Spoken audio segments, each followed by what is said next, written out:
Suryo dan juga Dr. Tifa hari ini berarti sudah terkonfirmasi beliau ini ditangkap pagi ini oleh penyidik Polda Metro Jaya?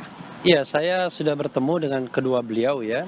Roy Suryo saya sempat bercakap-cakap, sekarang masih di gedung di ruangan pemeriksaan selama ini, Kamnek ya, Keamanan Negara, dan kemudian Dr. Tifa juga saya sudah melihat secara fisik dan dia juga sudah tahu saya hadir. Tetapi Dr. Tifa belum bisa diganggu karena dia sedang menjalani ujian seminar hasil disertasi dia di Fakultas Kedokteran. Menurut kami tidak ada alasan baik subjektif maupun objektif ya. Alasan subjektif, kalau objektifnya itu undang-undang yang mengatur secara objektif, subjektif untuk melakukan penangkapan dan penahanan. Misalnya upaya melarikan diri, rasanya sangat aneh dan sangat lucu kalau misalnya ada pemikiran seperti itu, karena klien kami ini sudah mengalami wajib lapor 30 kali, mungkin hampir 30 kali sejak ditetapkan sebagai tersangka dan diperiksa pada tanggal 13 November 2025. Tersangkanya 7 November, kemudian diperiksa 13 November, kemudian menjalani wajib lapor hingga hari ini ya. Itu sudah hampir 30 kali, sehingga tidak ada alasan untuk mengatakan bahwa dikhawatirkan atau berupaya untuk melarikan diri. Misalnya juga dikatakan berupaya menghilangkan barang bukti apa ya? Kan ini kan soal yang sebenarnya sederhana saja. Ada pernyataan, ada statement terhadap ijazah yang diduga palsu, dan saya kira proses pembuktiannya harus fair, harus transparan, akuntabel dan lain sebagainya. Dan alasan-alasan lainnya juga saya tidak melihat. Karena mereka dua warga negara terhormat dengan latar belakang pendidikan tinggi, mudah dikenali masyarakat, dan rasanya tidak mungkin juga mereka akan pergi kemana-mana. Dan kalau misalnya ini dikaitkan dengan penyerahan tahap kedua, di mana tersangka akan diserahkan kepada pihak jaksa penuntut umum, kejaksaan, maka sesungguhnya kan kita tinggal disurati saja, maka kita akan datang, dan itu sudah menjadi komitmen untuk patuh terhadap proses hukum yang ada. Sehingga penangkapan seperti ini bagi saya not necessary. Ini hanya melukai saja dan dalam proses penegakan hukum. Ingat, mereka belum tentu bersalah ya, harus ada presumption of innocence. Jadi menangkap orang yang kemudian tidak ada analisis subjektif untuk melarikan diri, untuk menghilangkan barang bukti dan lain sebagainya, itu rasanya aneh, rasanya sangat tidak layak begitu. Ya. Baik, ini artinya tidak ada pemberitahuan sebelumnya dari pihak kepolisian terkait dengan penangkapan pagi ini? Iya, sama sekali tidak ada. Bahkan Mas Roy itu tidak menandatangani surat penangkapan dan penahanannya. Jadi dia menganggap bahwa ya ini proses yang tiba-tiba begitu saja. Saya sama Mas Roy itu baru berpisah kira-kira jam 12:30 atau pukul 1 dini hari. Karena kita sama-sama ada acara di Bandung, dan tiba-tiba mereka pagi ini ditangkap. Dan ternyata hal yang sama terjadi juga, jadi paralel, baik Dr. Tifa maupun Mas Roy kurang lebih ditangkap pada jam yang sama begitu. Baik, tadi Bang Refli menyebutkan telah bertemu dengan Mas Roy Suryo. Ini lantas apa yang disampaikan? Dan Dr. Tifa, lantas apa yang disampaikan oleh Dr. Suryo tadi? Mungkin juga ada informasi terkait dengan proses penangkapan tadi pagi? Ya, intinya adalah karena baru pulang dini hari, ya Mas Roy dalam kondisi yang tidak siap, dalam pengertian belum mandi, ya, belum berpakaian secara layak dan lain sebagainya. Untung sudah sempat sholat subuh. Bahkan tadi dikatakan Mas Roy untuk pakai sepatu aja tiba-tiba dia dilarang. Tapi untungnya dalam kondisi yang lengkap lah. Jadi pakai sepatu, pakai celana bahan, dan kemudian pakai kemeja tangan pendek. Tapi katanya dia tidak pakai dalaman, ya kan? Dia tidak bawa jaket juga. Jadi dalam kondisi yang menurut saya belum siap karena pagi-pagi kan. Karena sebelumnya memang pulang dini hari. Nah, Dr. Tifa kondisinya memang sudah mau pergi untuk ujian seminar hasil dari disertasi dia, sehingga dia siap pergi, dan kemudian ketika mau pergi ada penyidik yang menjemput dia begitu.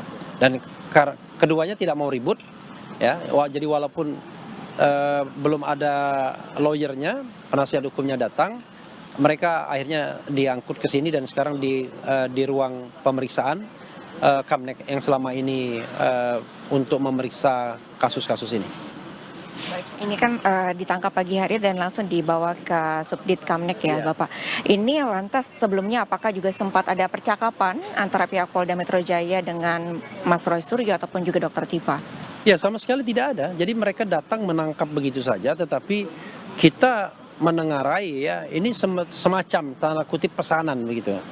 Kita menganggap bahwa ini bukan penegakan hukum yang benar, ya, tetapi tentu kita tidak bisa menyalahkan penyidiknya karena dia hanya menjalankan perintah. Tetapi siapa yang memerintahkan itu, siapa yang kemudian berkepentingan agar ada penangkapan dan penahanan, inilah yang harus kita persoalkan sesungguhnya. Jadi sekali lagi, apa sih urgensinya untuk menangkap dua warga negara dengan pendidikan kualitas seperti Roy Suryo dan Dr. Tifa sesungguhnya? Padahal kalau misalnya kaitannya dengan kasus yang sedang mereka hadapi, ya beri kesempatan nanti secara fair. Misalnya kalau kasus ini hendak dilimpahkan ke persidangan, ya silahkan.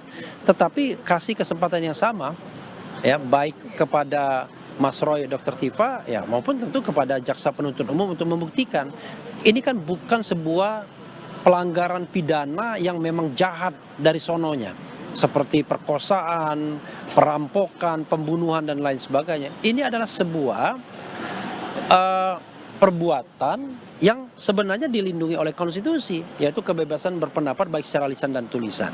Dan yang dilakukan oleh Mas Roy dan Dr. Tifa adalah meneliti sebuah dokumen yang sudah dinyatakan sebagai dokumen publik, yaitu dokumen milik seorang warga negara yang pernah menjadi Presiden Republik Indonesia selama 10 tahun. Olah-olah tidak paham hukum lah, tidak bisa menegakkan bagaimana hukum yang baik, ya, hukum yang demokratis seperti itu. Ini kemudian langkah selanjutnya dari kuasa hukum terkait dengan hari ini kan sudah dilakukan penangkapan terhadap Dr. Tifa maupun juga Mas Roy Suryo tanpa pemberitahuan sebelumnya. Ini lantas apa upaya yang akan dilakukan oleh tim kuasa hukum dari Dr. Tifa dan juga Mas Roy Suryo? Iya, pertama melalui mimbar ini saya sebagai penasihat hukum Dr. Tifa dan juga mewakili teman-teman memprotes keras penangkapan ini yang menurut saya sewenang-wenang, semena-mena, tidak berdasarkan hukum yang ada. Itu satu. Yang kedua, kami memandang bahwa proses penegakan hukum terhadap kasus ini sudah melanggar banyak hal, baik secara formil maupun material, sehingga seharusnya tidak layak untuk ditindaklanjuti. Ketiga, kami menengarai bahwa ada pesanan-pesanan dari pihak-pihak tertentu agar dilakukan penangkapan dan penahanan, dan ini adalah presiden buruk dalam proses penegakan hukum. Yang keempat, ini kasus bukanlah kasus kejahatan luar biasa seperti korupsi, kemudian pembunuhan dan lain sebagainya, tetapi sebuah kasus dalam ranah mala in prohibita, sesuatu yang dilarang saja, tetapi jangan lupa ini masih debatable karena konstitusi mengatakan ada kebebasan menyatakan pendapat baik secara lisan dan tulisan. Kelima, yang dilakukan oleh Dr. Tifa dan juga Mas Roy adalah meneliti sebuah dokumen publik, dokumen yang pernah digunakan untuk pencalonan wali kota, pencalonan gubernur dan pencalonan presiden dan wakil presiden. Tidak ada salahnya.